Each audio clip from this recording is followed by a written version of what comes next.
Une étiquette là sur le front, c'est pas un implant à côté de l'oreille, c'est tout à fait différent.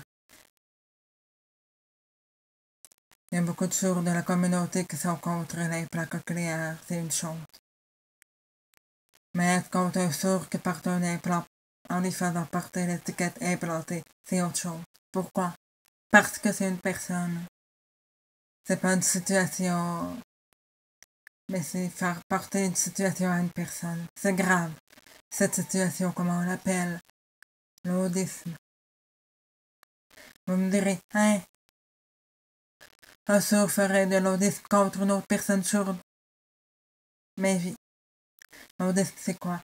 C'est une discrimination qu'on fait subir à une personne sourde, une oppression, une discrimination à l'embauche, tout ça, contre une personne sourde parce qu'elle est sourde. Mais si une personne sourde fait subir de l'oppression et de la discrimination à une autre personne sourde parce qu'elle est implantée, c'est de l'audisme aussi. Pourquoi est-ce problématique cette étiquette? Parce que cette étiquette est une projection qu'on fait sur une personne, et cette projection, c'est tout ce que l'on manifeste contre l'implant. On oublie la personne, elle disparaît derrière cette étiquette. Je ne vais pas parler du débat pour ou contre l'implant. Que ce soit clair, je parle de la discrimination que font subir les sourds contre les personnes sourdes implantées. Voici des exemples de cette audition.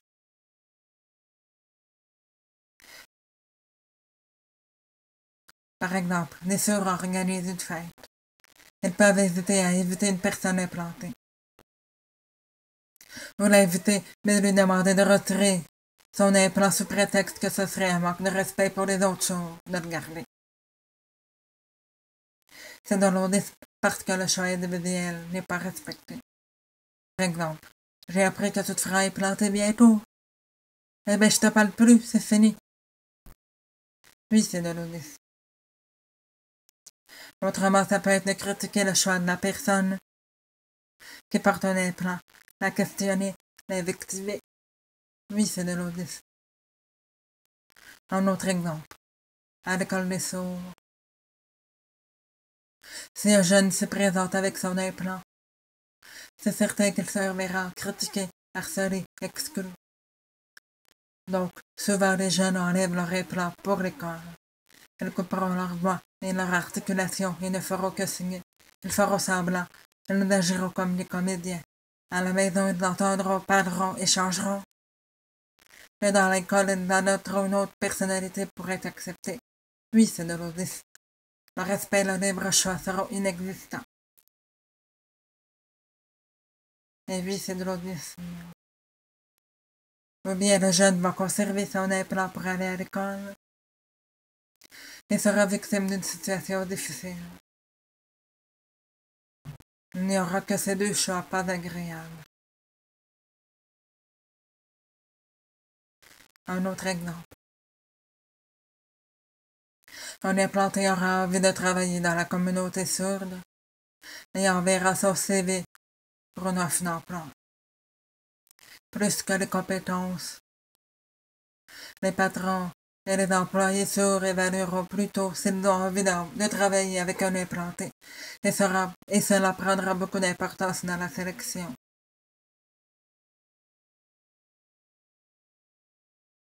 C'est très grave. C'est dans l'audisme, oui. Pourquoi? Parce qu'un processus de discrimination est enclenché. Ce sera pas seulement les compétences qui compteront, mais aussi le fait que la personne soit implantée. Vous croyez que ça n'existe pas? Eh bien, beaucoup plus que vous le pensez. Un autre exemple semblable à tantôt. Une personne sourde appareillée ou pas, qui est capable de parler et qui utilise parfois le téléphone, mais qui fait semblant que non, pour être accepté dans la communauté. Oui, c'est de l'audisme.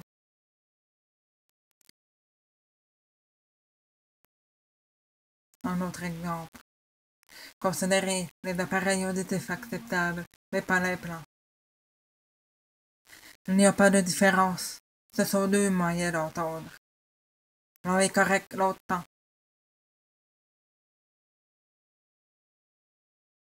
Oui, c'est de l'audisme. Un autre exemple. Dans une école de sourds, dans une famille de sourds, si un enfant sourd souhaite parler et ou entendre davantage avec un appareil auditif ou avec un implant cochléaire, on le lui interdit.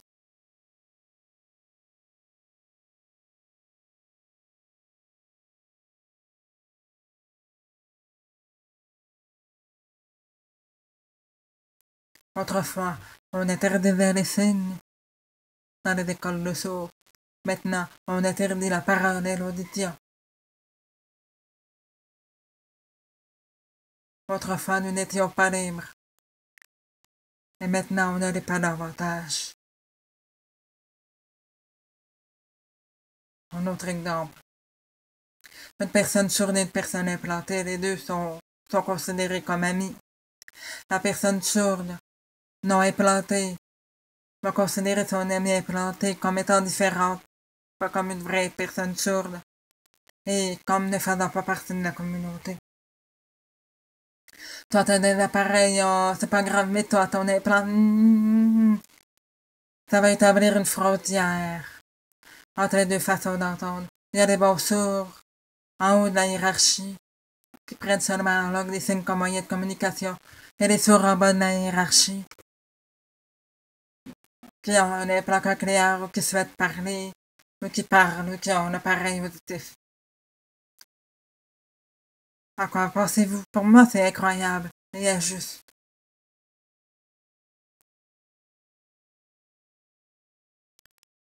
L'audit prend plusieurs formes. On juge les choix d'une personne par rapport à ce qu'elle préfère pour vivre avec sa surdité et ses goûts en manière de communication. À cause de cela, on l'exclut, on l'opprime, on la rejette, on la critique. On parle beaucoup de la communauté sourde qui est de moins en moins grande. Vous croyez que bientôt il n'y aura plus d'implants? Non, il faut faire avec. Et pourtant, oui, le respect des choix de chacun. Il y a beaucoup de préjugés sur les plans. Tantôt, je parlais de l'étiquette.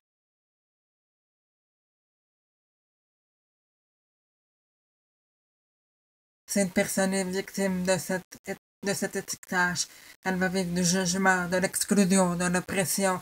Elle va se sentir angoissée, déprimée, exclue et non intégrée au sourd ou à la communauté sourde. C'est ce que vous souhaitez comme communauté? Que la communauté continue de se développer de la sorte. Vous êtes fiers de ça?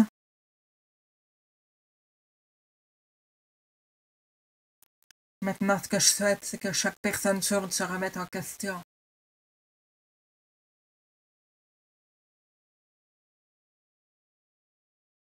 Faites-vous de l'audisme envers une autre personne sourde? Comment agissez-vous face à une personne implantée? Quelles sont vos valeurs? Êtes-vous une personne qui se plaint d'être victime de l'audisme de la part des entendants, mais qui va faire subir de l'audisme à une autre personne sourde parce qu'elle est implantée? Moi, je veux pas refaire de débat sur les plans, c'est assez. Je parle de l'audisme envers les personnes implantées par les autres personnes sourdes. Le respect est important. Pourquoi il y a une hiérarchie dans la communauté? Les bons sourds et les moins bons sourds. La richesse de la communauté ne risque-t-elle pas de diminuer avec cette attitude?